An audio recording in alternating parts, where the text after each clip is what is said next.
But of course, like I said, the chat box is open for everyone to drop your comments or your questions, just in case you have.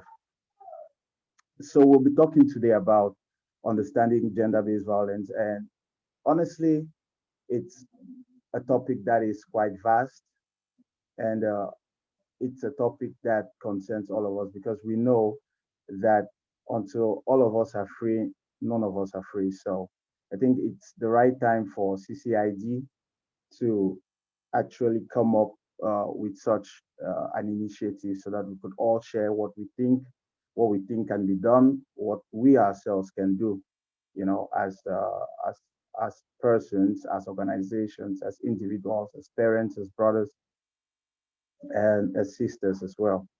So, without taking much of your time, I'm just going to introduce to you the representative from SEED, who is going to tell us about what SEED is doing, that Community Center for Integrated Development, what they're doing, and also why maybe this project is important to them, and how, the work with the German embassy, yeah, is progressing, and just tell us how the project is moving, the progress, and maybe they can also share maybe some of the challenges they're having so far. But they just generally tell us about how the project is moving, and maybe why they decided to come up with such a project. So um, I'll leave that to representative from CCID. I think that would be Laura. Would that be you?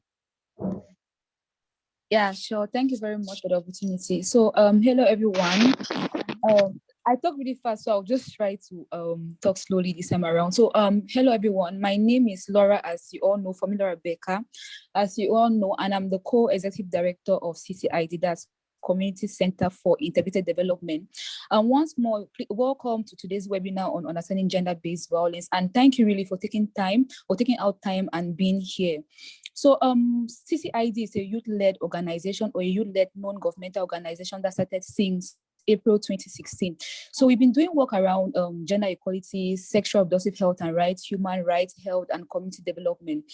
And throughout our work, we have been committed to advancing the rights of communities, the rights of women and girls, the rights of young people. And this is by making sure that young people, women, girls have access to resources, information, and of course, in the right spaces to assume leadership positions in our various communities. So I would just like to highlight a few of our projects we've actually carried out this year.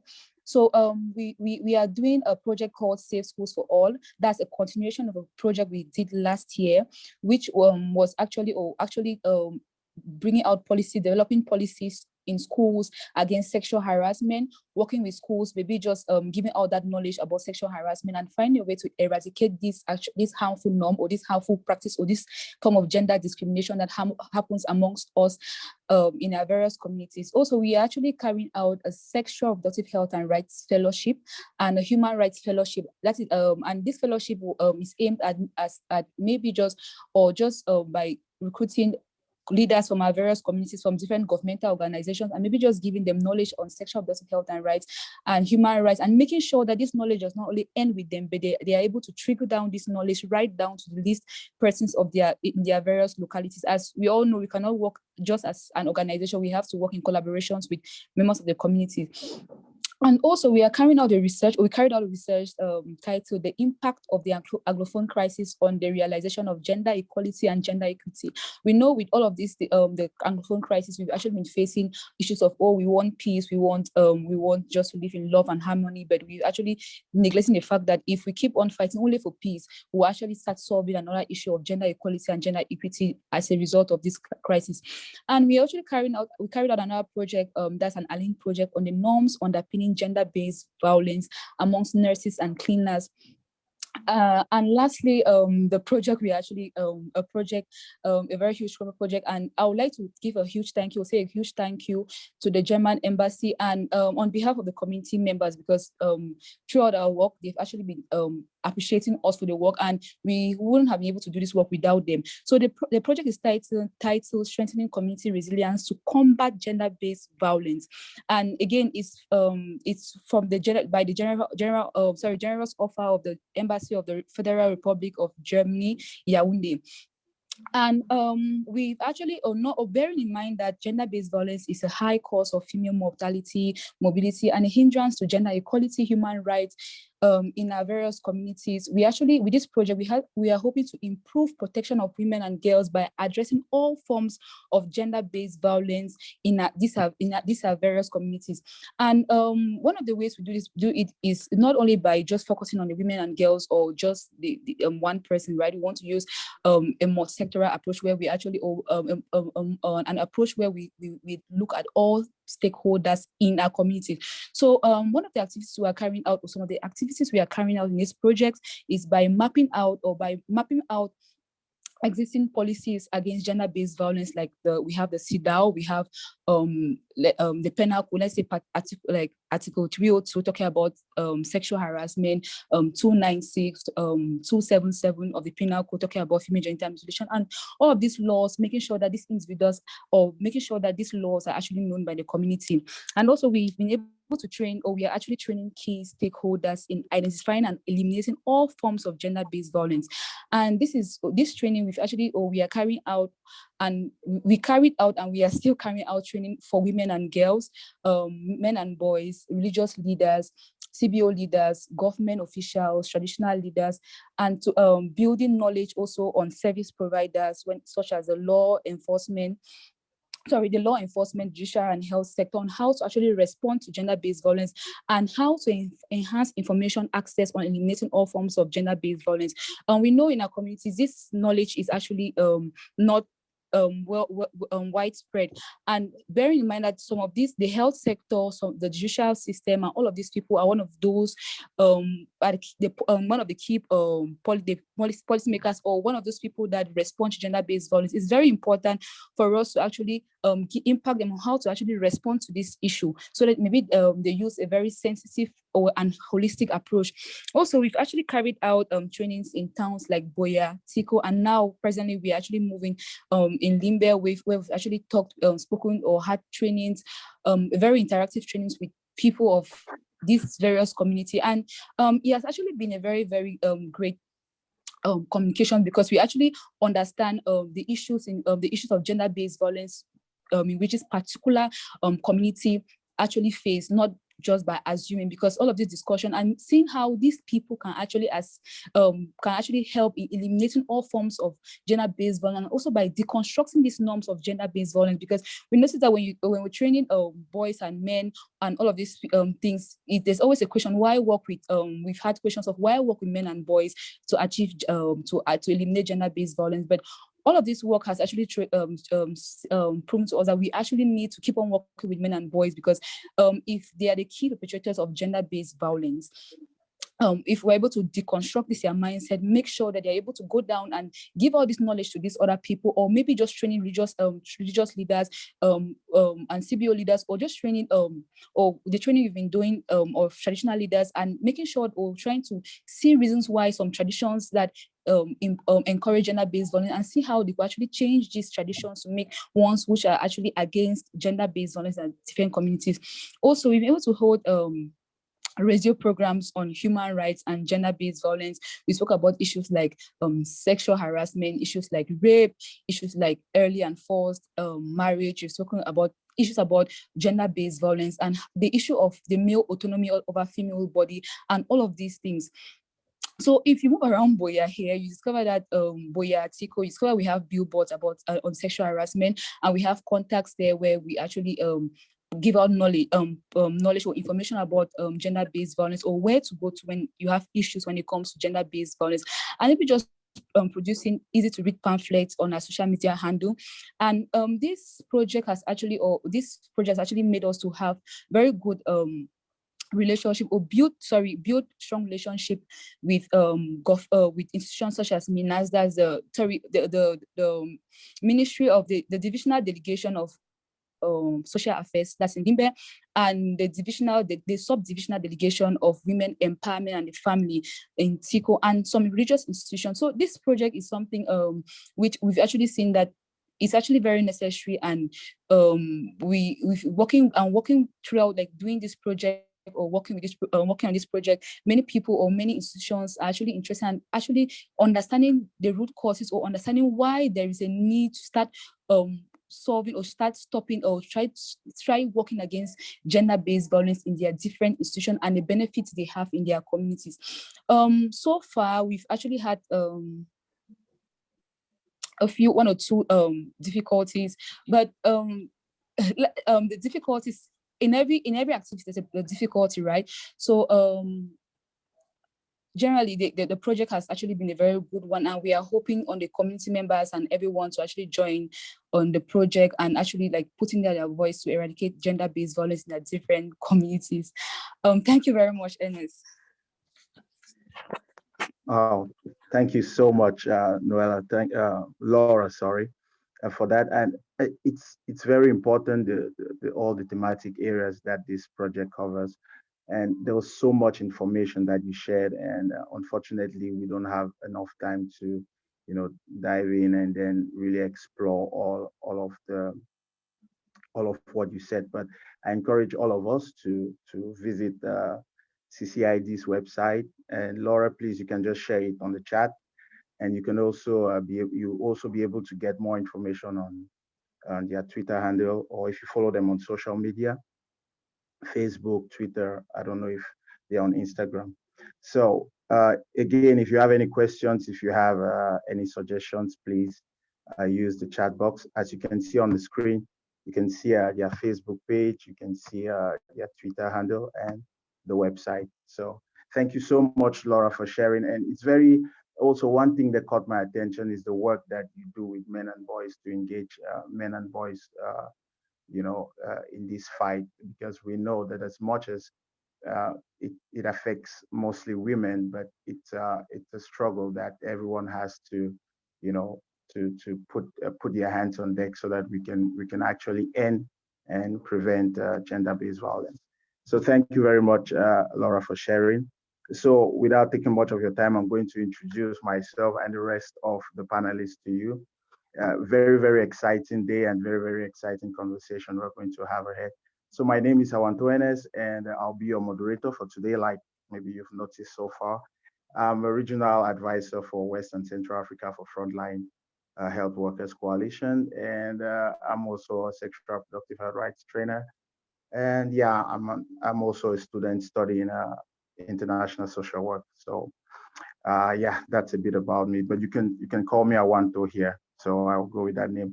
So our next panelist, who she will actually introduce herself. She also has a very rich profile. So I'm going to give the floor to Dr. Christine Abonge to say a few words. Dr. Christine, welcome. Thank you, Ernest, for giving me the floor. Hello to everybody. You are welcome to this webinar on understanding gender-based violence. I am, like you've heard, and as you can see, I am Dr. Christine Abonge, Senior Lecturer and Head of the Department of Women and Gender Studies. That is my background, is gender development, microfinance, entrepreneurship development. That is all I can say about myself. Well, thank you very much, Dr. Christine, and we're so thrilled that you've been able to make our time to join us. Thank you so much. Our next panelist will be Miss Epianuela. Slide.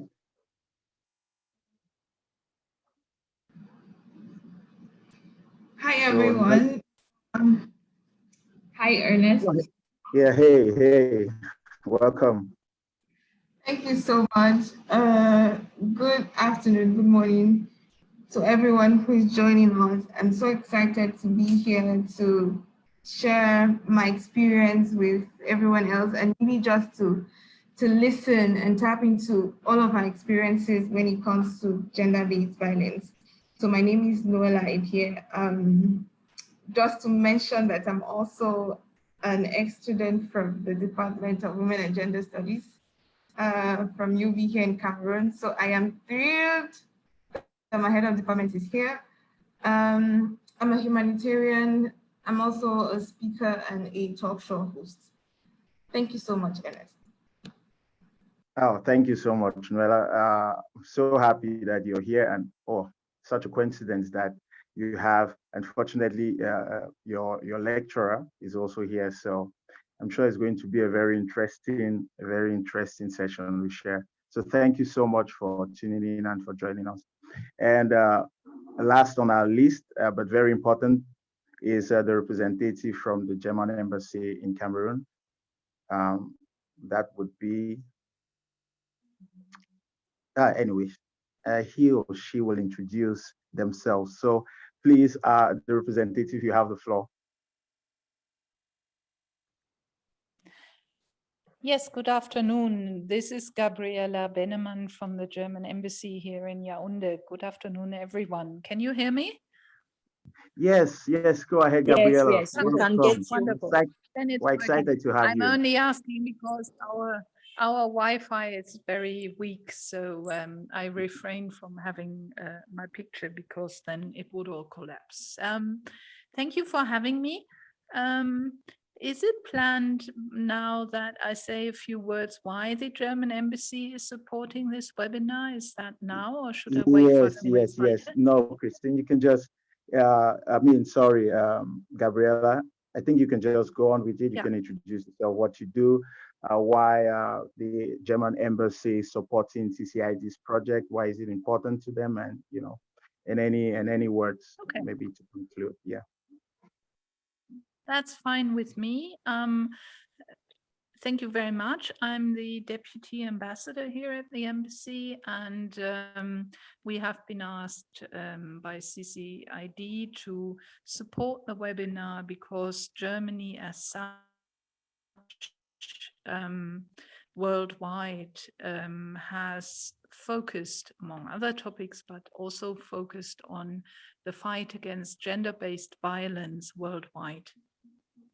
This year in March, I had the opportunity to talk to, I don't know, about 100 listeners. They were mostly women from all walks of life, to get brought together by a big UN organization afternoon to talk about the necessity to combat gender-based violence. And many of them were also victims and shared their experience.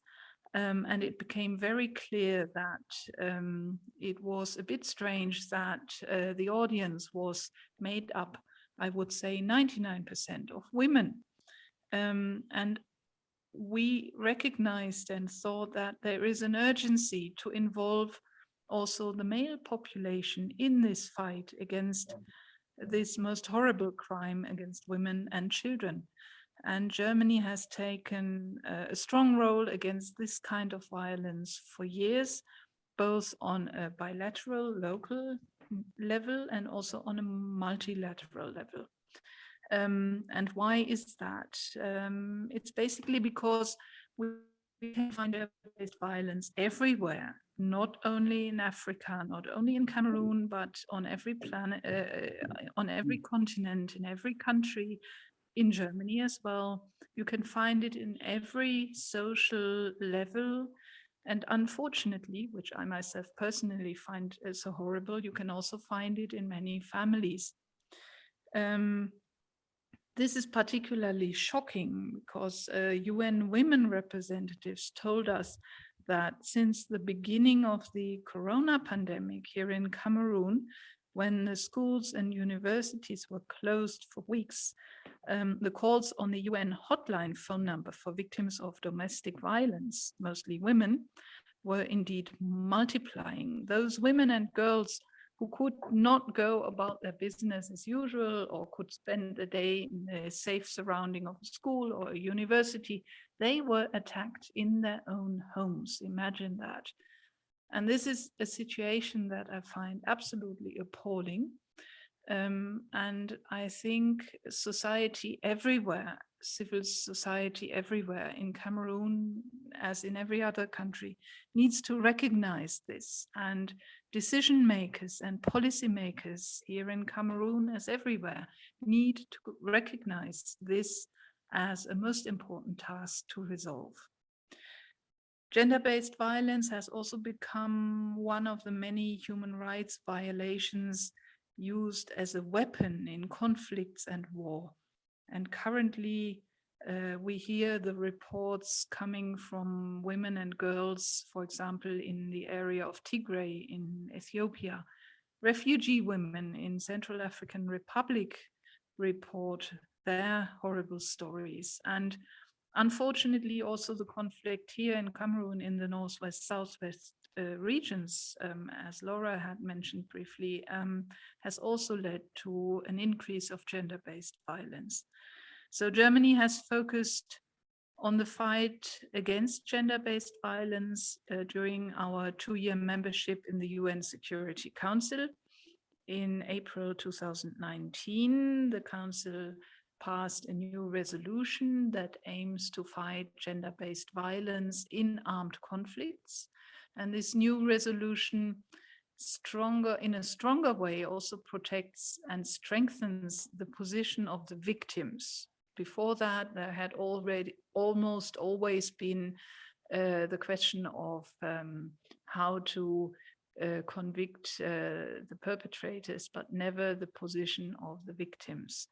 So that is a new aspect in the whole UN work. And this new resolution also shows the willingness of the whole world to bring to justice the responsible people that inflict so much pain and suffering. So today's webinar, from what I have heard now from the first panelists, has a chance to work out how to strengthen community resilience, which we also find very important.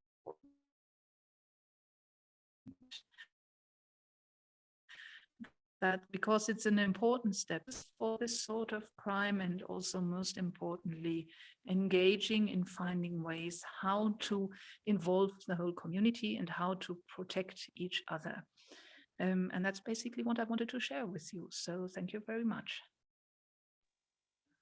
Thank you so much, Gabriela, and thank you for also, giving us an idea about how gender-based violence is also affecting not only Cameroon, but also in particular in areas where there's crisis and wars and all of those things. So we are really grateful that you join us, and please, you're welcome to stay if you can. But we know that maybe with time you would leave us. So will you be staying with us, or? I will probably leave you in a short while because I have another obligation in a short while. But nevertheless, I wish this webinar to be very fruitful for everyone who listens. And please let us know if you work out any guidelines or any results or ideas. We would be happy to if you share them with us. Thank you so much, Gabriela. We are so thrilled that you came in. And yeah, we wish you all the best for the rest of your day. So thank you, and feel free to jump in anytime you have time. Thank you so much. Okay.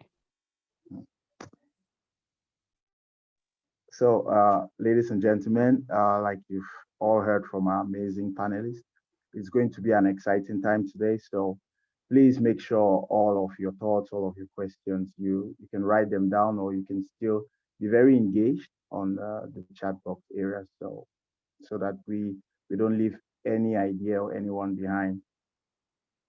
So I'll just like for our panelists who are here with us to just give us maybe an idea about what they understand by gender-based violence, and maybe given their experience how it manifests, and maybe around issues or around the environment in which they live, and just share their experience with us on the general term gender-based violence. So, Dr. Christine, I'll start with you first. Could you just, tell us what you think gender-based violence is, and maybe how it manifests itself, maybe given your experience and where you find yourself, say, at the university? Thank you very much, Ernest, for giving me the floor once more. I hope everybody is getting me. Yes. Okay. All right. I'll define gender-based violence as any act that is likely to result or that results in physical, sexual, psychological harm or suffering to women, including even threats. So if they act just by threatening somebody, that is gender-based violence. By committing the act that will cause physical, sexual, psychological harm or suffering to somebody is gender-based violence. So if you threaten somebody to hit the person, you threaten somebody to withdraw their needs, some of their basic needs, that is gender-based violence. You are assaulting that person. And according to the World Health Organization, the previous definition that I gave is according to the UN Declaration on the Elimination of Violence Against Women. They define gender-based violence as any act that is likely to or that results in physical, sexual, psychological harm or suffering to women, including threats of such acts, as I mentioned earlier. According to the World Health Organization, gender-based violence will refer to any act perpetrated against women or girls, boys or men that has a negative impact on the physical, sexual, psychological health and development or identity of these persons. So if you look at the two definitions that I've given, the definition on gender-based violence given by the World Health Organization tells us, tells us that, or highlights the fact that men can also be sexually or can be assaulted. So gender-based violence is not only committed on men or on women, but men also suffer gender-based violence, men and boys. And what I want to add to the definition is, when you look at gender-based violence, the underlying cause of gender-based violence is what? Power imbalance.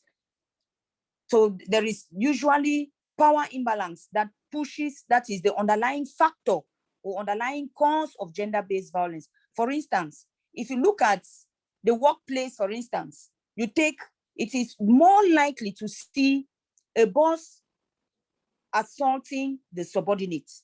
Now, in this case, you see power imbalance coming into play. If you want to go to the home, the domestic sphere, it is more likely for us to see a husband or a male assaulting a female. And you see power imbalance coming into play. Now, within the domestic sphere and within other cultural domains, we have cultural factors that see the man or that define the man as dominant and then define the woman as subordinate. So these cultural norms and practices, from these cultural norms and practices, you can clearly see the unequal power relations that comes in as a result of what? Cultural norms and practices that see the man as dominant and the man and the woman as subordinate. And through these cultural norms and practices, you still see power imbalance, unequal power relations coming into play. And that's what may push or may prompt gender-based violence, especially like domestic violence and other forms of gender-based violence like rape. I don't know whether I could continue to the courses, but so far, talking about the definition of gender-based violence, that is what it is. Thank you so much, Dr. Christine. Thank you for throwing light on what we understand by gender-based violence. I'll just like to call on Epianuela to weigh in on the same topic about understanding, and maybe if she is coming in with maybe another perspective of what gender-based violence is. Nuela? Thank you very much, Ernest. Just to add to what Dr. Christine, has said about, a background for what gender-based violence is. We live in communities where people have different perspectives, where people perceive women and men differently, where people ascribe roles to different roles to men and women.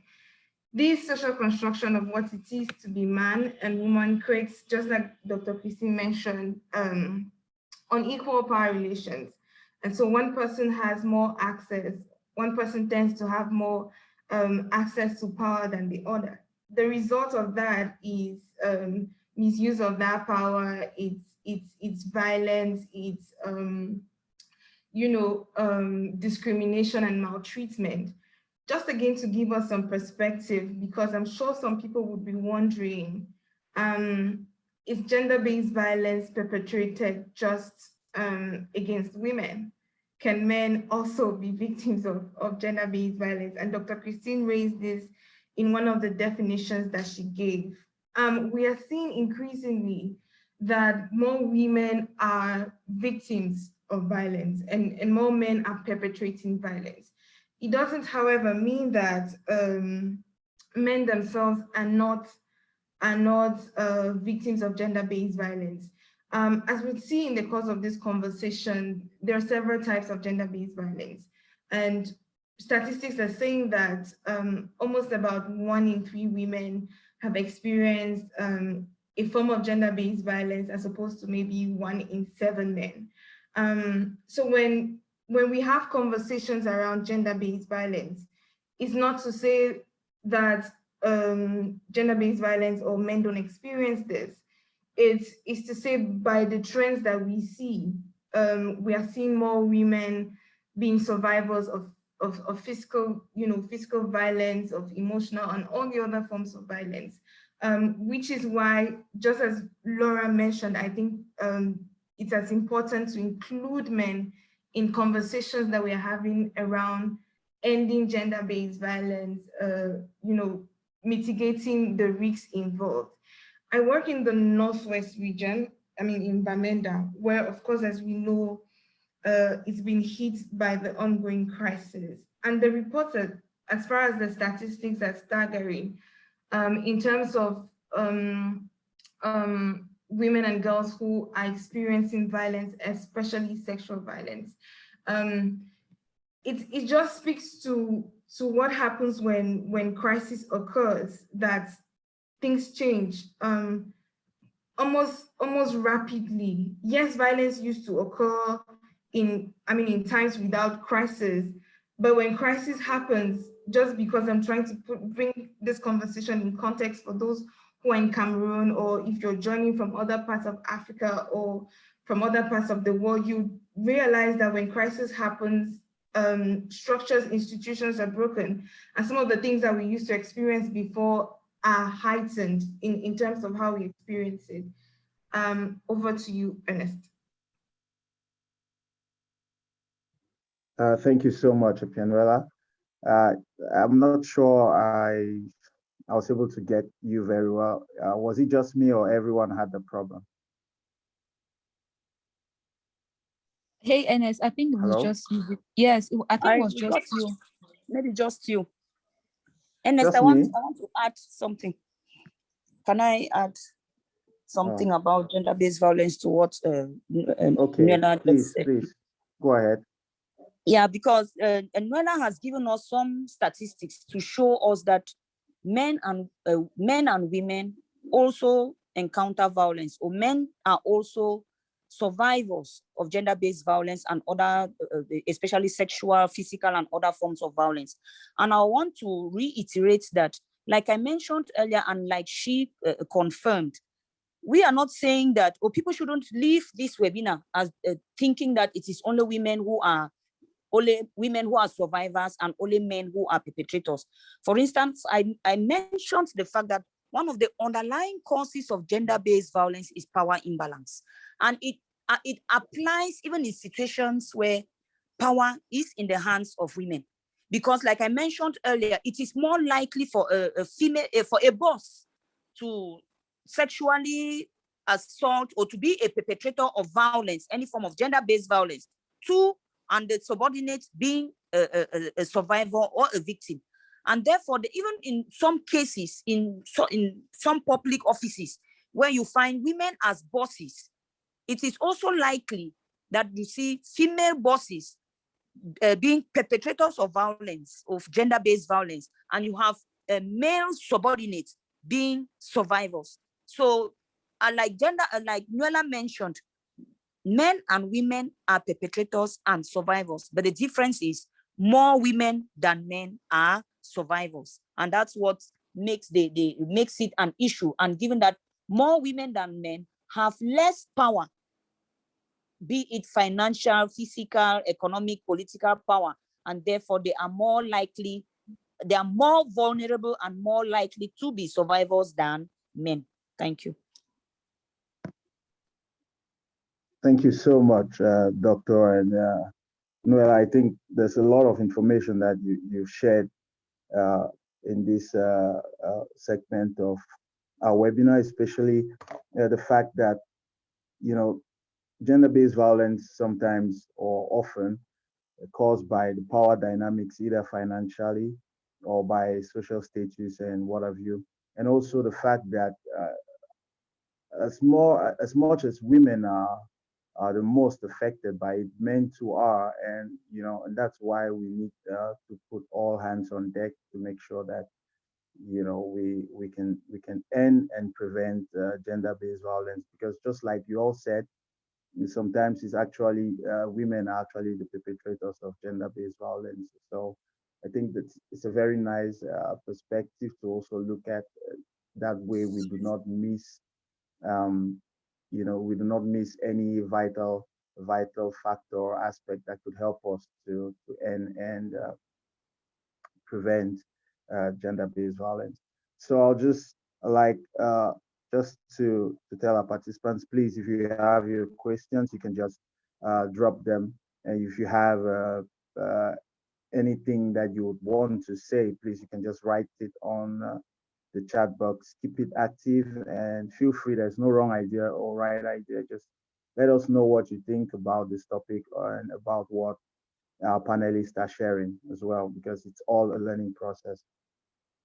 So I'll continue with you, Pierre Nuella, on could you just, you know, give us or maybe the different types of gender-based violence, maybe just uh, and maybe elaborate on, and then Doctor will continue and give us the rest so that we can all learn.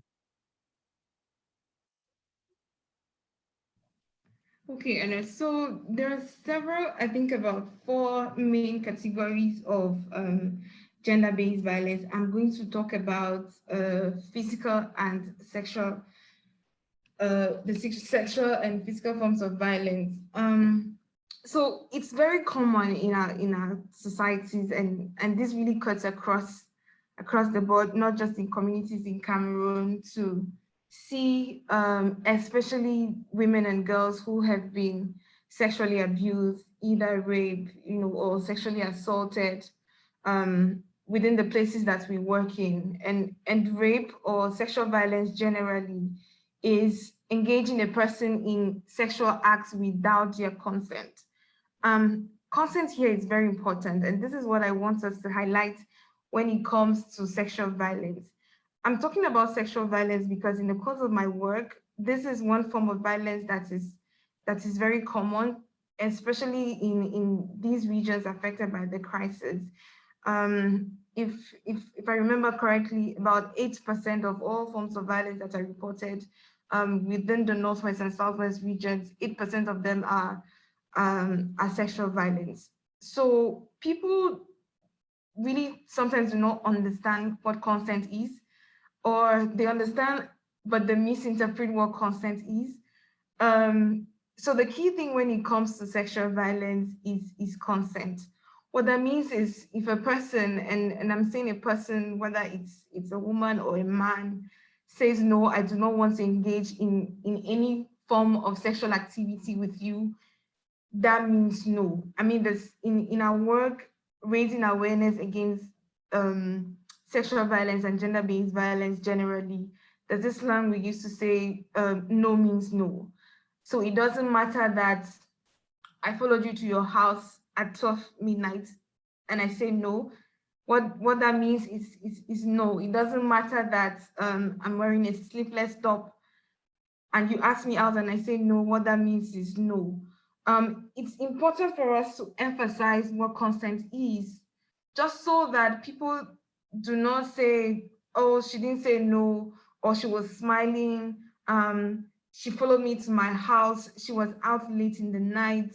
And I'm sure we're going to see this. We already mentioned that the fundamental or the root cause of gender-based violence is power imbalance. So there's no question of where you were when the incident happened. There's no question of how you were dressed. It will be interesting to hear in the course of this conversation what the participants think about consent and how we have been using that. But sexual violence is one of the forms of one of the types of gender-based violence that I would like to highlight. The second type of gender-based violence that I would like to talk about is physical violence. This is manifested through hitting, through kicking, through slapping, but indeed any physical act that causes a person harm.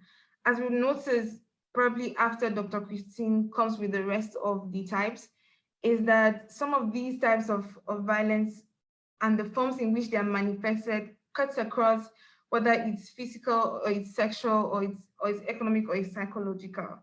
So we shouldn't try to box any of this in one particular type. So because if someone hits me, for example, it's not just physical, because it might result in injury and also emotional instability. So I'm going to talk about these types, and Dr. Christine would talk about the others. Over, Ernest.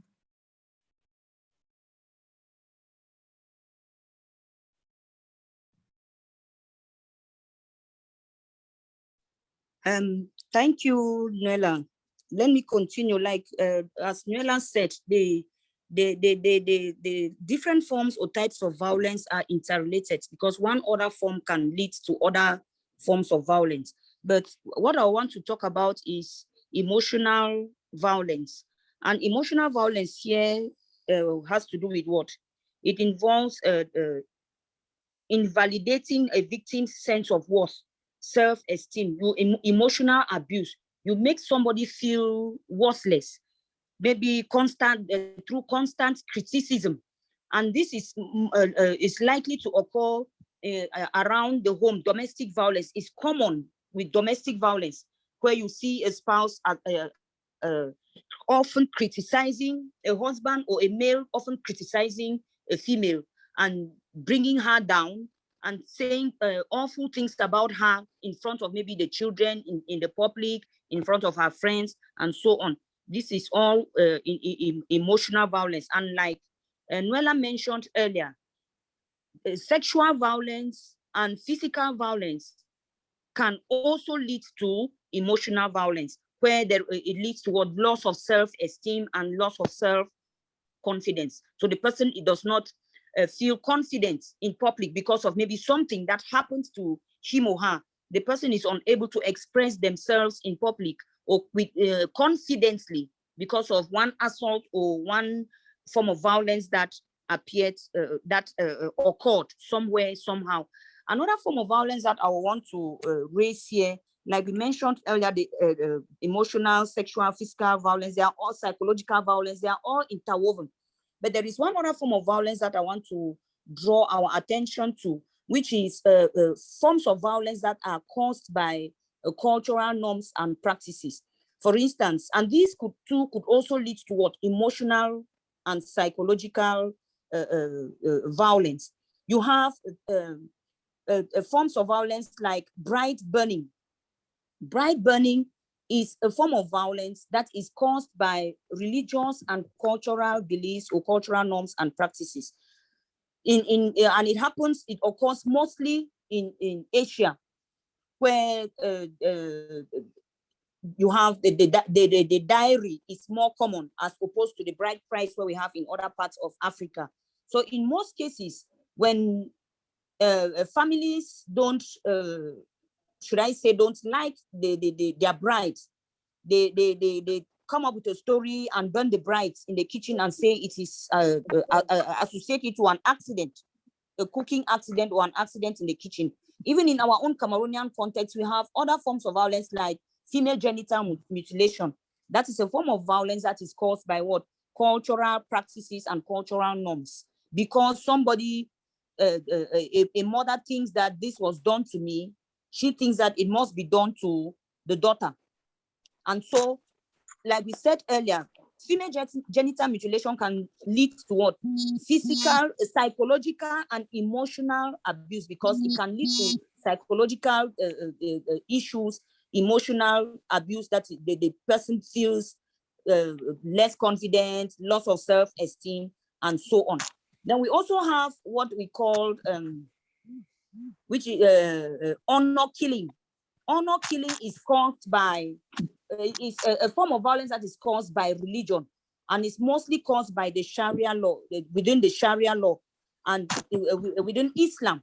You have cases where, according to Islam, it is not right for a girl to give birth out of wedlock. And so when a girl gives birth out of wedlock, that is seen as what? Bringing shame to the family. So for the family to gain or to regain its honor, they can connive and kill the girl because the girl brought shame to the family. And so it is called honor killing.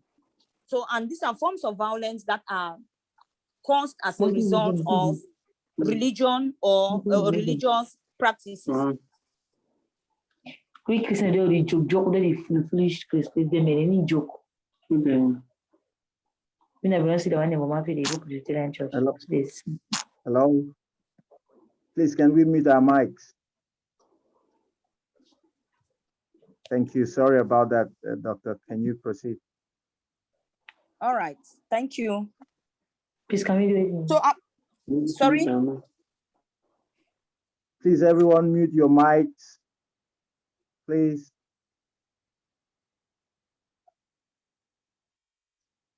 I'm sure we are good to go now, Doctor. Sorry. That's okay. Thank you.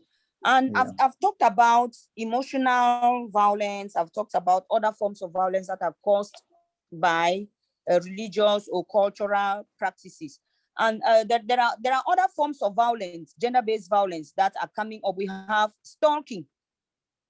Stalking is another form of gender-based violence. And stalking is like following your victim, spying, watching. You show up at your victim's home without the victim's knowledge or consent. That is violence. And I think that some of these things, like we are going to see earlier, most of these things, or most of these forms of violence and these acts, people perform them or commit them without understanding the implications and without understanding that they are being abusive to their victims or to the survivors. So stalking is another common form of gender-based violence, where somebody keeps following you. You are going somewhere, the person follows you and follows you up to your house, even without your consent, without your knowledge, and so on. That is a form of gender-based violence. Then we have phone calls. Somebody keeps bothering you with phone calls and leaving you messages, even when you don't want to. That is part of stalking. And then we also have cyber stalking. We have the social media is very common and now. So cyber stalking is another form of gender-based violence that is very common. And it happens online. You have people sending you nude figures and pornography and so on. Those are all cyber stalking, which is also a type of stalking. So these are two other forms of gender-based violence where the perpetrators may not know that they are assaulting their victims or survivors. Thank you. Thank you so much, Doctor, and thank you so much, Noella.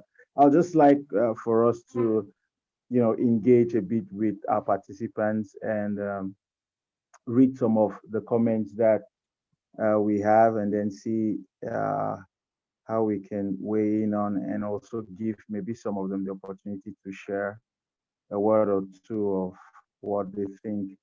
So I think the first comment here is I would go with I think Chiara said unequal power dynamic is the root cause of violence. And we also have a comment from Fomenki who said, I beg to differ. I think we would say women are more victimized because they are the ones who come out most in the limelight, unlike the men. So if a very close study is carried out, we will discover that the men are greatly affected. Okay, interesting. So according to Fominka, we need Fominke, sorry, Fominki, we need more research in that area where we could actually investigate the effect of gender-based violence on men. And I think I have another comment here from Diane Dinka, yes, from Dinka Mercy, who says, if I have to add a comment on Fomenki's, uh, I will say we need more men to be part of webinars like this. so we would, so we know some of their views and also how they feel. Very interesting comments coming in. And I think this other comment says, let's start addressing it from the root, our children, so we can better fight it in future. This is from Acho Teresia. And yes, and then I think the last one is still from Acho Teresia, who says, I'll plead we engage our children in this fight against gender-based violence. We need to sensitize our children to get our understanding of it, so they do not get to sit quiet, but speak up without fear. So we get them to be prepared to not let themselves be violated in any form. And there was a hand raised, so maybe I'll just take that hand. I think that was I saw a hand raise. So if your hand was raised, I think that was from Dong. Dong, please, can you unmute your mic? And for Menki, you all have 30 seconds to just say a few words and maybe a reflection or a question, or not a question, of course, maybe a reflection, a contribution or something. So I'll give Okay, the floor thank you very much, to, Ernest. okay, go ahead. First of all, I want to say I'm really happy to have my HOD here and Noella too. So this Okay, is, so I feel it's like proud a to know family that reunion. we are represented, yes.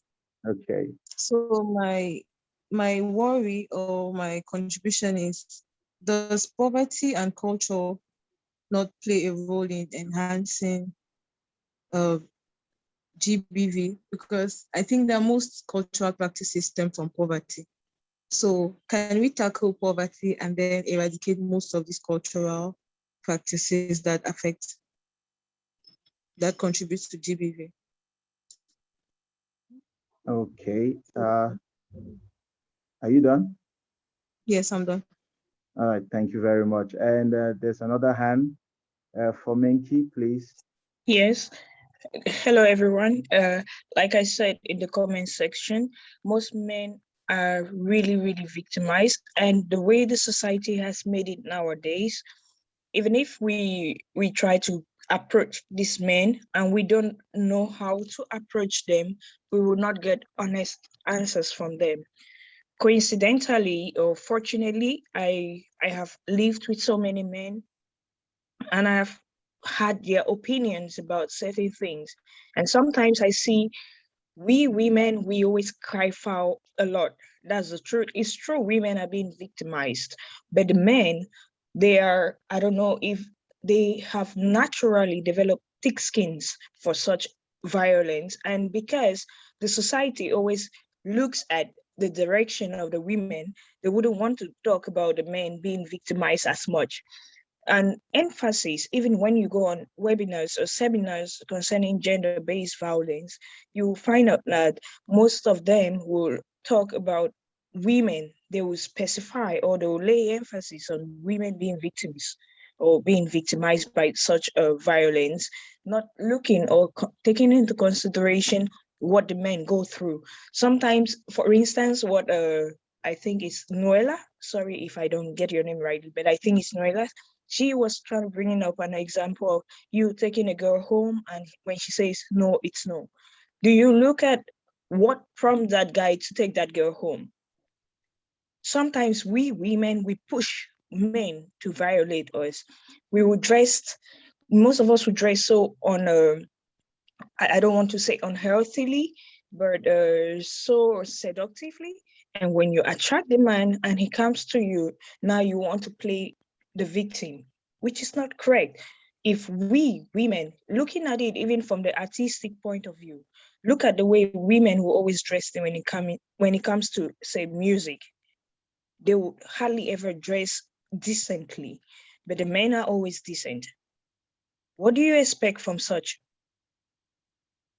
If we are properly dressed like the men do, or if we carry out activities, or if we could just add a little thick skin to our so-called violent, being violence, or to our, what do I say, like to us saying we are being violated, then, or try to be a bit like the men, I don't think we would have all this gender-based violence.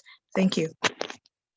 Thank you so much, Theresia, for that other perspective. And while you were speaking, I've seen I think another hand come up. So before we'll leave it open for our panelists and for any other one to weigh in on some of these points you've raised, I'll take Ramatu. Ramatu, the floor is yours. You can share. Hello, everyone. Good morning. Good morning. I am Abdul, representing an organization on indigenous people. Thank you very much for giving me this opportunity. I'm happy I heard Doctor talking about GBV in the Muslim communities. Those are some of the communities that are highly affected by GBV, especially the Mbororo community in the Northwest region. Again, especially within the context of crisis. So I just want to say this is a community that needs a lot of work. And I'm happy we are here today to talk about GBV and want to plead if we are carrying out activities, let's try to extend to these communities. And then I want to talk on what the last speaker has just said. It is not always good to blame the victims of GBV. We all know dressing is not something that is used to blame victims of GBV or rape, because we know children who are even 1 month, 2 months, 1 year, 2 years, children with diapers are being raped. So let's try to look at strategies and mechanisms on how to stop this violence against women and also men. Thank you very much. Thank you. I'm glad to be given this opportunity to talk. Yeah, thank you so much. And I'm so happy that we have this diverse group of persons among us and, bringing different perspective. And thank you so much, Ramatu, for sharing with us. So I'll just quickly go, because time is not on our side, to our panelists. I'll first give the opportunity to Doctor. Doctor, please, can you just, in response to Dong's first question, which was trying to relate it to poverty, like if we tackle poverty, can we, be a step closer to eradicating gender-based violence? What are your thoughts about this? Okay, thank you for getting back to me. And I want to thank Ndong for raising the issue of poverty and culture. Actually, we cannot talk about the causes of gender-based violence without referring to culture and poverty. Like I mentioned earlier, I already highlighted some forms of gender-based violence that are caused by cultural practices. And if you want to look at other causes of gender-based violence, where poverty comes in, it has to do with what I call individual personality. And even though we are looking here at poverty, the poverty comes in relationship to what? Cultural norms and practices. What are the expectations about the role of the man and the woman? What the social construction of gender? How is the man defined and how is the woman defined? And what do I mean here? Now, for instance, if you want to look at poverty causes what? Gender-based violence can be caused, or poverty can be a contributing factor to gender-based violence by promoting what? Feelings of powerlessness. And these feelings of powerlessness that could come as a result of poverty are developed because of the cultural practices, the cultural norms and practices, like I mentioned earlier, that define the man as dominant and the woman as subordinate. Because through cultural practices, social gender roles are defined for men and women. For instance, the gender roles of the man, the society expects the man to be the breadwinner, expects the man to be the provider, expects the man to be the protector, expects the man to be the decision maker. And then on the other hand, the social construction of gender expects or defines the woman as a caregiver, cook, responsible for cleaning, washing, and so on. So we see, how does poverty come into place here? Poverty creates feelings of powerlessness and dependency, which come as a result of what? The social construction of gender, cultural norms and practices. A man who, according to our societal expectation, is supposed to be the provider. Now, if the man is unable, because of poverty, is unable to perform his gender role or his expected role of provider and breadwinner, he becomes what? There is this feeling of powerlessness, there is this feelings of dependency, there is this feeling of low self-esteem. Now, he thinks that his role as provider is threatened, because if the woman now is the one who is doing her informal businesses, roasting corn here and there, and providing for the family, the man feels threatened. And you see this as one of the causes of gender-based violence, because this can promote and provoke assault, especially within the domestic sphere. So poverty is a very likely cause of gender-based violence, but it is also in relation to what? Cultural norms and practices. Then if I want to talk about what the one other speaker mentioned, the fact that women, the men are equally survivors or victims, but they don't speak out. Yes, men are, we mentioned, we are not refusing that men are not victims of gender-based violence. They are. And normally, generally speaking, most people don't even speak out about or speak up on issues concerning gender-based violence. And one of the reasons, maybe I'll talk about that when we are looking at our role as the community to promote, as a community, maybe to prevent gender-based violence. When we get there, I'll make us know how, as a community, we promote gender-based violence, and then so that we see how, as a community, we can prevent gender-based violence. Because one of the reasons why people don't speak out about gender-based violence is one of the issues that she raised, the same speaker raised, telling us how the girls are poorly dressed and so on and so forth. Because somebody is poorly dressed, and Nuala raised that, because I accompanied you to your house, if I say I don't want sex, if you assault me, you are going, I did not give you my consent, so that is abuse. So by blaming the victim, the fact that we are not supportive, that's why people don't want to speak about gender-based violence. And men may not want to speak up about it too, because of what? Other cultural norms and practices, because they will be considered as weak. The society, like I mentioned earlier, one of the things, our society, we socialize, men are socialized to be aggressive and brave and strong and so on. So that is what they grow up knowing, how they grow up knowing they should behave and be. On the other hand, women are socialized to be submissive, subordinate, calm, quiet, and soft-spoken. And that is why it is more likely for the man to be abusive than for the woman to be abusive. And when you talk about, somebody mentioned, when I was going through the chat messages, somebody said we need to start with children. Socialization. When we are socializing our girls to be submissive and socializing our boys to be aggressive, we are in a way promoting gender-based violence. So if we get back to our homes from our children and socialize, we grow up with encourage complementarity, fairness.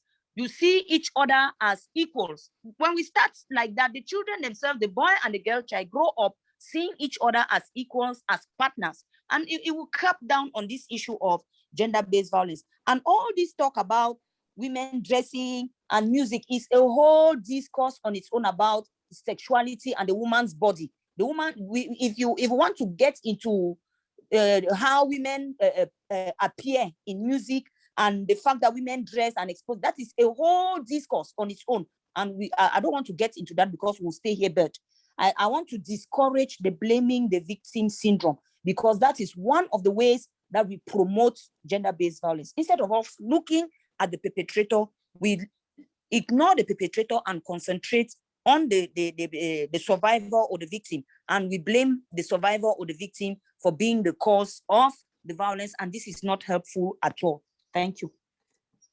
Thank you so much, Doctor, for your input. And also, the panelists, due to time, we could just try to really summarize our answers. But Epienuela, again, Doctor, thank you so much for pointing out the fact that, you know, cultural norms and practices are also an aspect that really affect how we perceive poverty and how these power dynamics work. And also the fact that most truths or most societies are built around cultural norms and cultural beliefs. So a lot of this has to do as well with how our culture and how we were brought up and taught. So, but quickly, Noella, can you just weigh in on what I think it was Teresia who spoke about the fact that maybe the way a woman dress and the way maybe she appears and the signs maybe she gives off as you know, being available for a man. Can you just throw in like for a minute or two, just tell us your perspective about this about this? Thank you so much, Ernest. And when she was speaking, I was really just smiling, and I like the energy that she used. It's amazing to see how much. But I like the energy that she used. I'm going to start from the first speaker who spoke about, I'm sorry, I can't remember the name, who spoke about poverty and culture. And yes, you're right. If we look at the root causes of gender-based violence that is usually represented by a tree, we'll notice that right after gender inequality, which is the deepest part of the root, right after that is aspects of culture, religion, you know, culture that includes traditional practices. What that means is that fundamentally, in addition to power imbalance resulting in gender inequality, culture, religion, and traditional practices really englobe the causes of gender-based violence. It's important for us to be able to distinguish, and this is very important for our conversation and our plan of action moving forward about how best we can address gender-based violence. It's important for us to distinguish between the causes of gender-based violence and the contributing factors, right? Because if we do not tackle the root causes, and we need to be able to see what is the cause and what is a contributing factor, or what is something that doesn't even play in the conversation. When Doug was speaking about the types of gender-based violence, and this would take me to the next person who gave an intervention about men developing thick skin. First of all, someone spoke about the fact that gender-based violence is highly underreported for men. And just as Doc said, gender-based violence generally is underreported. For men, it's increasingly underreported. Again, because of how we have constructed what it is to be a man. And so men are these supermen who cannot cry, who cannot get hurt, who cannot express pain, who should not even experience pain. And so when violence happens in whichever form it happens, men shrink. But developing a thick skin is a negative coping mechanism, just for me. And it goes back to why we are even having this conversation about targeting the root causes of gender-based violence, which is power imbalance, which is systemic inequality. What we forget to know is that we live in patriarchal communities that have, in a way, so this inequality is systemic. What that means is that men, while they tend to have more power, there's also disadvantages that come with having more power. The result of that is that you're not able to express yourself in a way that you would normally want to do.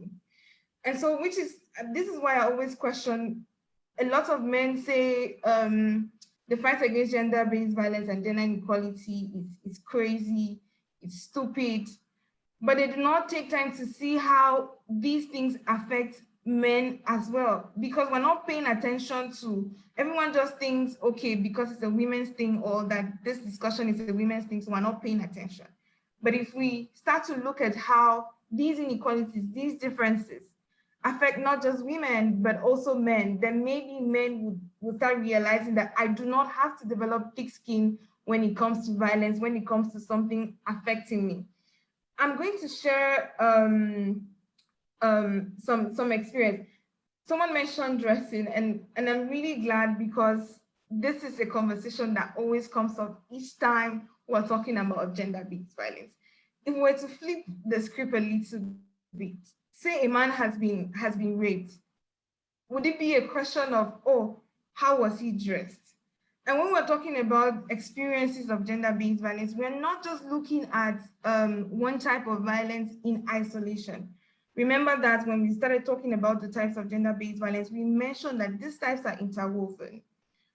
So for example, if a man refuses that his wife should not work, which is, economic violence and denial of resources, the idea is usually that you want her to be dependent, you want to keep control, because of course you know that money is power. So whoever brings money to the table at least should be able to decide what happens. That's one form of violence. I don't know what dressing has to do with it, but I see power there, right?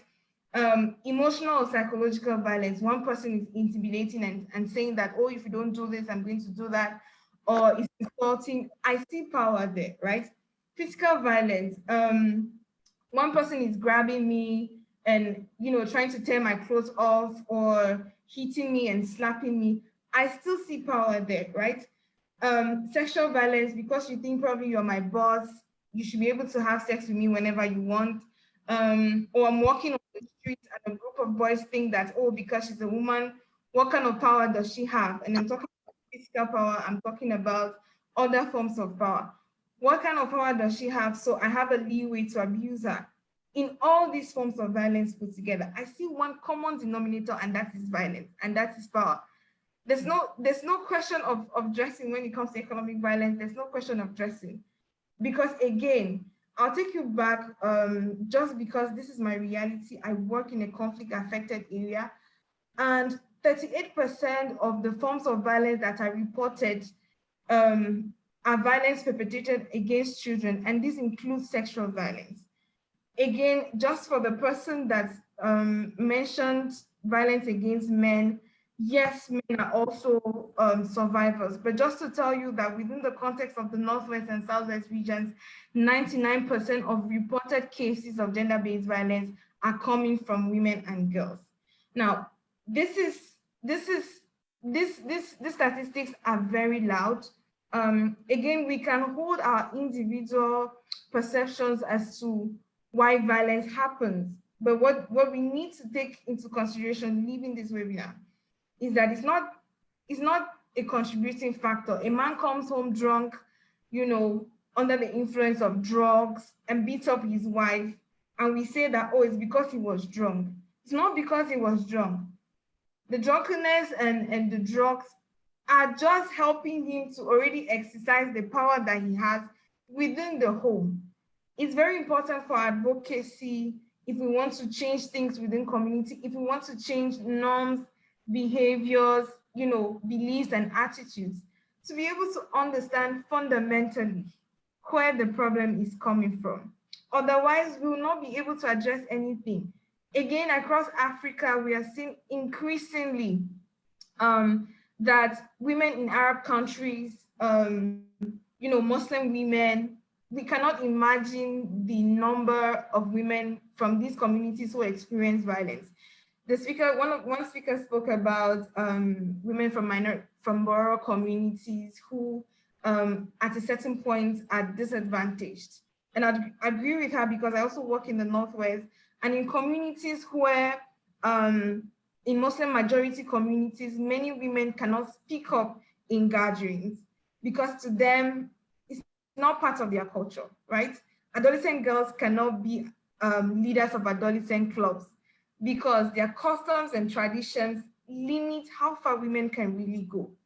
If we ever say anywhere that dressing is a cause of gender-based violence, it's limiting and it takes away everything or every possibility of action that we can do. Again, we are human beings, everyone has their rights. I'm not sure how many men have been harassed on the street because they wear singlets or tight body-fitting t-shirts and their muzzles are out there, their chests are exposed. I'm not sure how many women have harassed men like that, right? So the question of dressing for me, and I hold this very strongly, it's out of the question. We need to start looking at the root causes of gender-based violence, which is gender inequality, which is culture, which is religion, which is tradition, and not superficial, contribution factors that do not really play a role in the perpetration of violence. Over to you, Ernest. Oh, thank you so much, and thanks to everyone for engaging in the chat section. Can you all hear me?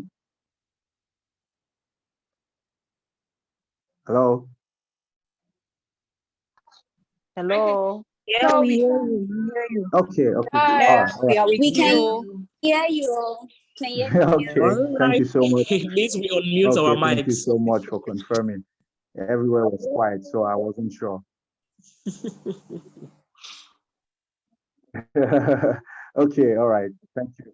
So, Noella, thank you so much. Doctor, thank you so much. Thanks to all those who are engaging and bringing out points that we could actually talk about. So, Doctor, I'll just quickly go to you just for like 2 minutes since we're actually running out of time. I think the representative of CCID and other staff and volunteers are here. I think this we need to have another session to be able to catch up with everything that we're coming up with. The ideas are so many. But Doctor, quick one before I take questions and we watch a video before we close. What would you say, given your experience in the university, maybe some of just a few consequences of gender-based violence, and maybe how they present themselves, and also, is there any, how can I say, any support for men and women or women and men who maybe go through gender-based violence while they're in school? Thank you, Ernest. Thank you, everybody, for the attention and for the participation. Now, if we want to look at the implications of gender-based violence, I want to say that the implications of gender-based violence affects people of all ages, all genders, all races, and so on. So the implications cuts across, and everybody is affected. And if we want to look at some of the implications, the implications too may depend on the type of violence, because we'll have stress and trauma. If we have psychological, even sexual violence can lead to stress and trauma. It can lead to suicide, death. infections, poor health, and so on. And we talked, if we can go back to the definition, it affects the community development.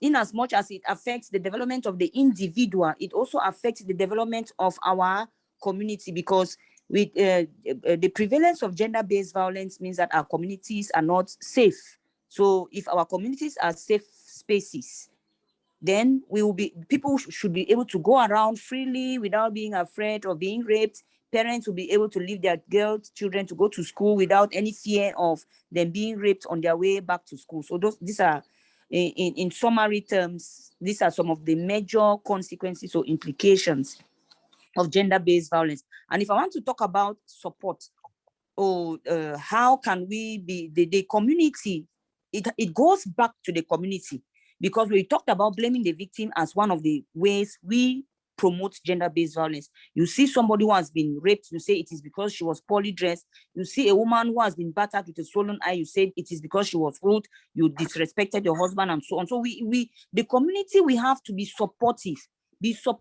to survivors. When somebody tells you that they have been battered or they've been assaulted, don't blame them, be supportive, guide them, direct them to where they can go to. And when you are supportive, the people themselves now will try to handle the violence. But when you start blaming them, they develop low self-esteem, they lose their self-confidence, withdraw from the society, are unable to participate in any societal activities within the communities. You gave me 2 minutes. If I have to continue, we may have to stay here longer than this. So practically, we have to be supportive to members. I think that a lot has been done, because there are hotlines, like Nuela indicated earlier. There are many NGOs that are assisting survivors. There are hotlines that for survivors can call and get counseling.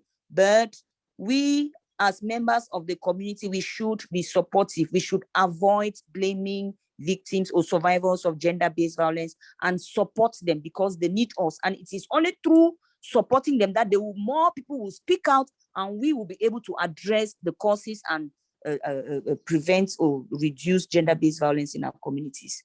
Over to you. Thank you. Thank you so much, Dr. Christine. It's really amazing. Thank you so much, Noella, for the previous intervention. I think we all are learning, and the different perspectives are coming because we come from different backgrounds, different beliefs. But that's why such webinars are important, so that we could all share and then learn from each other and tolerate each other. Doctor, your message about support as a community, as individuals, is very, I think it's a take-home message for all of us here, to be supportive and be tolerant towards each other. So before we end, I saw someone's hand up. Let me just give that person 30 seconds to say what they have to say. I don't know if it's a question. So Sandra, you have 30 seconds, please. Make it short. Thank you.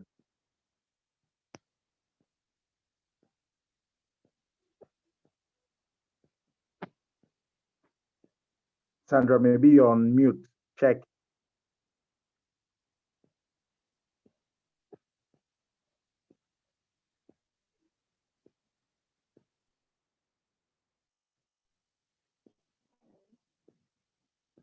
Sandra, you're on mute.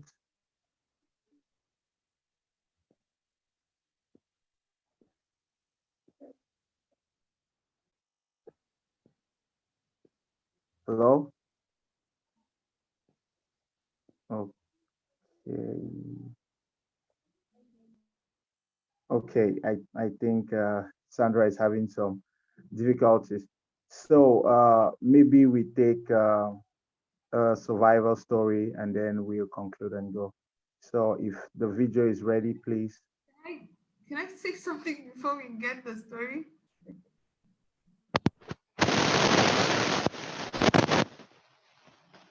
Hello? Yes, Ernest, can I just say something? Before we get the story? Yeah, you have the floor before we close. You have 30 seconds again. Let's just watch this video quickly, please.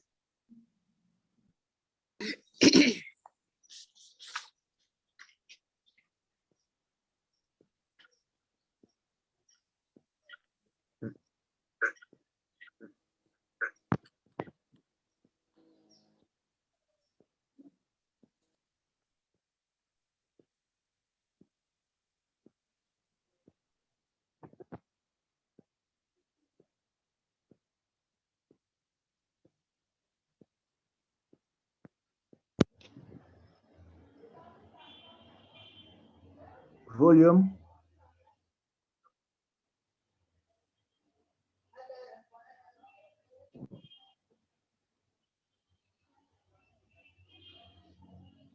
I think there's no volume.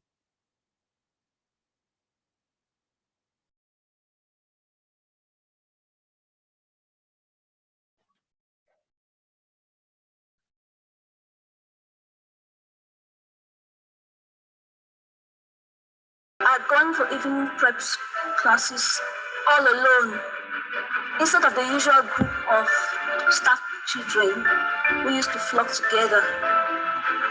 When I closed from prep classes that evening, it was terribly dark. I had no torchlight.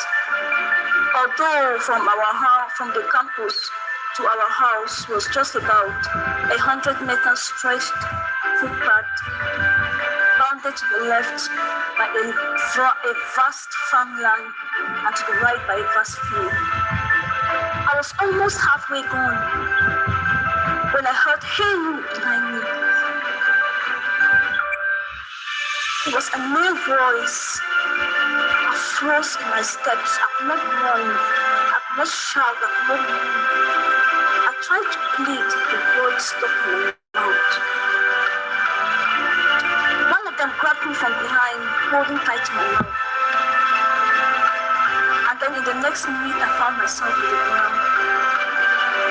One holding to my hands, the other holding to my legs. And that is how 3 of them put their hands on raping me so mercilessly. I was in pain. I was bleeding. But I struggled and struggled until I got up. When I finally reached home that night, my dad had already gone to bed, but my mom was in the parlor. When my mom asked what had happened, that I was limping, because I was limping, almost crawling from the excruciating pain.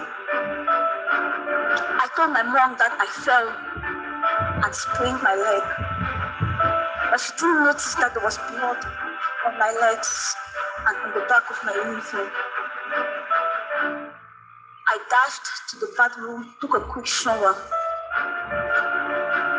and then I swallowed the painkillers that my mother had left for me on the table. I crawled to bed, and from that night on, my life was shattered. My life was broken into pieces. For 2 weeks, I couldn't go to school. For 2 weeks, I lost appetite for food. For 2 weeks, even bathing became a problem. I would just stay in bed and cry all day long. But when my parents and siblings were around, I would pretend that all was well. When I finally got back to school, I could not concentrate on my studies. I moved from the front seat to the back seat of the class. I was always in a daydream. And sometimes I would take permission and go home on the pretext that I was not feeling fine. Frustration set in, pain set in, anguish. Nobody knew what I was going in the inside. Nobody knew the battle I was fighting in the inside, because I kept silent. Not even my mom, not even my best friend. That year, I failed the GCE ordinary level. I had to fail again and again, and my dreams were shattered. I was struggling to pick up those broken pieces. This one struck the second time. This time around, I was 22 years old, and my church had attended a wedding out of town.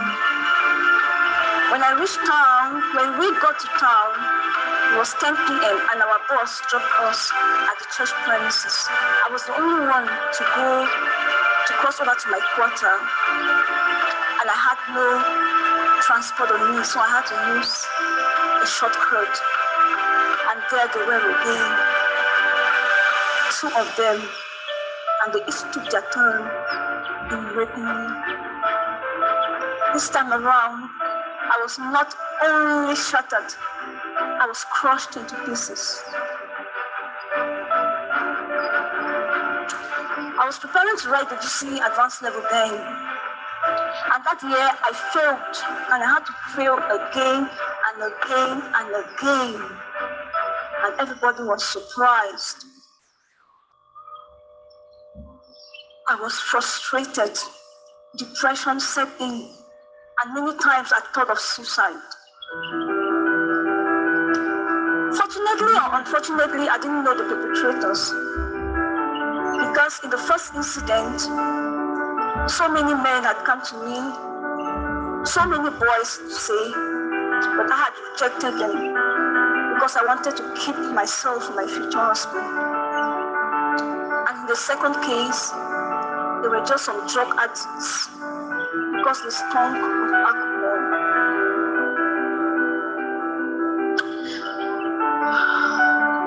It was not until I joined an inexplicable movement and I had the courage to open up to some great women of faith who prayed for me, counseled me, gave me words of encouragement, gave me spiritual books to read, that I started having some peace, some inner peace, and I had the courage to move on. I started opening up to men too because I desired to get married and have children. Because before then, I had hated men with a lot of passion.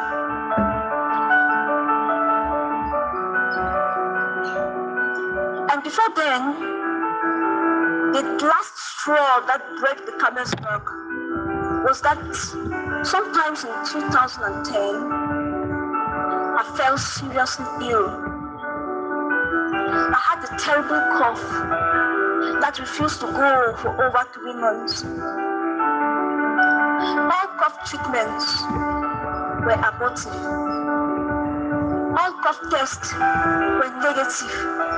But I was pale and frail. I was losing weight by the day, and everybody was complaining. Then the doctor reported that I was HIV positive. With this news, the doctor's report, everything in my life came crashing down. I didn't imagine myself living with an incurable disease. And taking drugs for the rest of my life was a hard pill to swallow.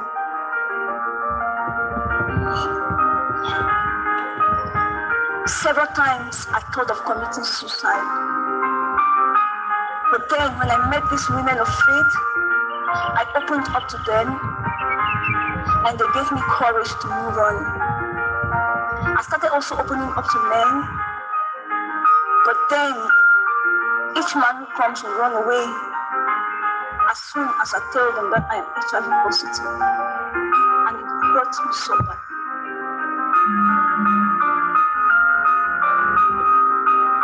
Rape is a crime. Let's all say no to rape. Rape has destroyed the lives of many young girls, children, even young boys. Perpetrators ought to be punished. Let us all say no to rape. If you are a survivor of rape or any form of gender-based violence, speak out, please. Speak out. Because speaking out is already part of healing. It's surprising that I can talk, I can tell this story without crying. It's because I spoke out and I am finding healing, even though it's somehow difficult. It's not really easy. And secondly, perpetrators of rape should not be allowed to go free. They should be punished because rape is a crime. And rape has destroyed the lives of so many people.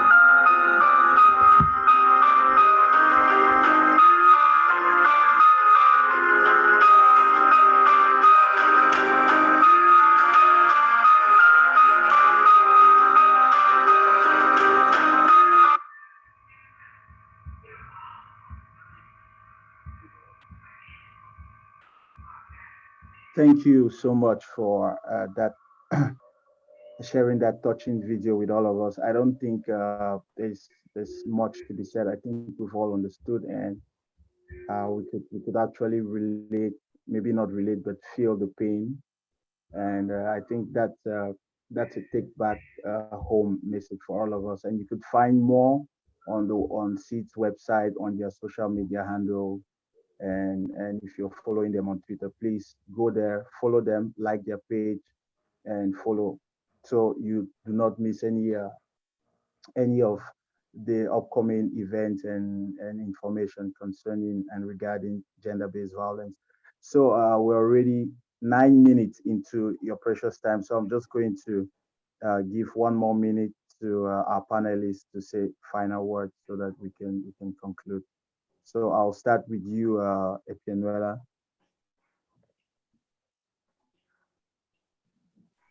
Thank you very much, Ernest.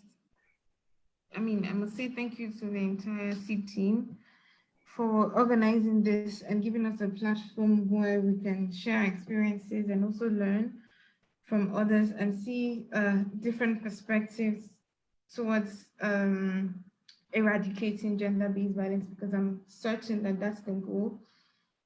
Before, I saw a question, I think from Faminki on the chat, that was asking, so Noella, are you saying that dressing is not a cause for gender-based violence? My answer is categorically no, it is not a cause for gender-based violence.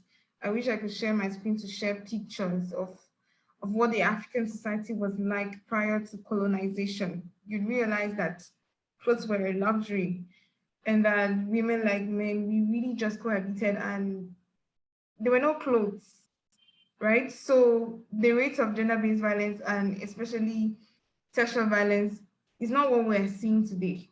So clothes came after colonization. And now that we're learning to wear clothes, we want to blame the fact that, oh, the whites brought clothes. So the fact that we were living naked before, I'm not sure exactly where that's coming from. But you can dig a little bit about our African history and how we lived in the past. You notice that we barely had something small on our bodies if there are leaves or whatever. And that's more reason why dressing cannot be a cause for gender-based violence. For way forward for me, I'd add my voice to one of the speakers who already said, to change all of this, we need to go back to how we are raising children. How are we raising boys and girls? Are we raising girls to be calm, to be submissive, to be docile, and boys to have all of the power and tell them, oh, you're the head of the house, take care of your mother, take care of your sisters, because that's really where all of this starts. When a man grows up knowing that he has all of the power and that he's over and above everyone else, then he manifests it in the way that he treats women in his community. So we need to raise our children better. We need to raise especially boys better. We also need to engage more men and boys, and I'm glad that SEED is doing this, because there's a lot of opportunities for men and boys to join the campaign to end gender-based violence, because it's not just affecting women, it's affecting our entire communities, which is why our voice, our campaign moving forward is also, how can we create safe spaces within communities? How can we make sure that survivors can speak up, and that when they speak up, they have all of the support that they need? How can we make sure that a woman who is in an abusive relationship gets all of the support that she needs if and when she speaks up, right? I think that's moving forward for me, what I like to see. Also more platforms where we can raise awareness around gender-based violence and really the causes of this. It will take a while for people to come around, or for some people to come around, but it's a work in progress. Thank you so much to the team. Thank you so much, Nella, and thank you for tuning in and for joining this conversation. Doctor, over to you. What do you think is the way forward, and any last words? Thank you, Enes. Thank you. I want to thank the organizers. I want to thank all the participants for coming on and for joining and sharing their thoughts on gender-based violence. Like Nuella mentioned, it is a community affair. And so we need to come out together as a community to address this issue. I mentioned that we, as a community, we have to be supportive. And if you go back to the video we just watched, you discover that the poor girl was unable to speak out. She couldn't even tell her mother for fear of what criticism and because of shame. But if we are supportive, people will know that they won't meet any criticism, and they won't be ashamed of talking about their experiences. And so that will go a long way to address the causes and to follow up with the perpetrators. One other take-home message that I want to give is for survivors. The survivors may not be with us, but when we are going back to our community, we need to raise community awareness, such that we encourage the survivors to speak up. If this lady, the lady in the video, if she did not speak up, it is only when she spoke up that she was able to get help. So we should speak out, and by speaking out, will be able to get help and will be assisted, and all of the depression, the trauma, it is not easy, but that will give us a headway. And then for women, we saw that poverty, somebody mentioned poverty as a cause of gender-based violence. And I related poverty to feelings of what powerlessness and dependence. So everybody, women have to try to do something that will make them independent, that will empower them financially, because I think that some of these will also address occurrences of gender-based violence. And the platforms are all there. And so events like this should come up more regularly, because it is through this that we learn. It is through some of these platforms and these events that we reach out to the communities by raising their awareness and telling people how to be supportive, and asking survivors and victims to raise their voices and to speak up against gender-based violence. Thank you.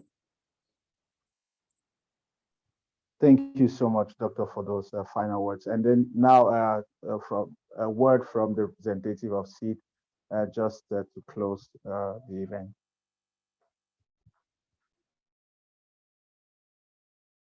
Okay, I would like to thank everyone, each and every one of you, for taking out time from your very busy schedule to actually attend this. And our WhatsApp, our social media handles have been shared with you. Please feel free to write to us at any point in time or any time. And also, I would like to give one take-home message. That's, let's take this issue of GBV personal, right? Let's try to fight it, take it as though it was something we like really, really personal. I think from that we can actually help eradicate gender-based violence. And I wish to say a huge thank you to the speakers and everyone once more for being here. Thank you so much, Laura, for that.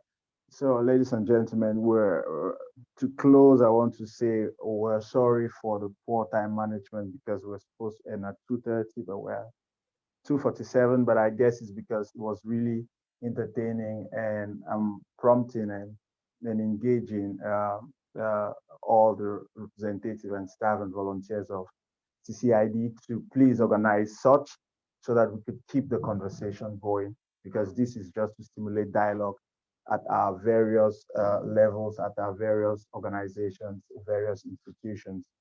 So let's keep the conversation going, follow the handles, be also proactive in your community, and make sure that you write to any of us in case you have any worry or any concerns that you would like to share. For questions that we're not able to answer, please, I think before or when they're sharing the reports, and they will send you maybe doctor's email and Noela's email, as well as mine if you want, where you can send your questions directly, and then you could answer them appropriately. So once again, I want to thank the panelists so much for coming, for making our time from their busy schedule to be with us. For all of you who took our time, who participated, thank you so much. Keep the conversation going, and we will see you next time. So stay alert, and we'll send you a link maybe to the report of this webinar, and maybe the videos or the recording. So thank you so much for coming. All right, with that, say bye-bye and enjoy the rest of your day. Thank you so much. Bye-bye. Bye. Yeah. Bye, Eric. Ernest. Bye-bye. Bye, everybody. Ernest. Bye, Bye. everyone. Yeah, take care. Bye-bye. Bye, Bye, Doc. Ernest.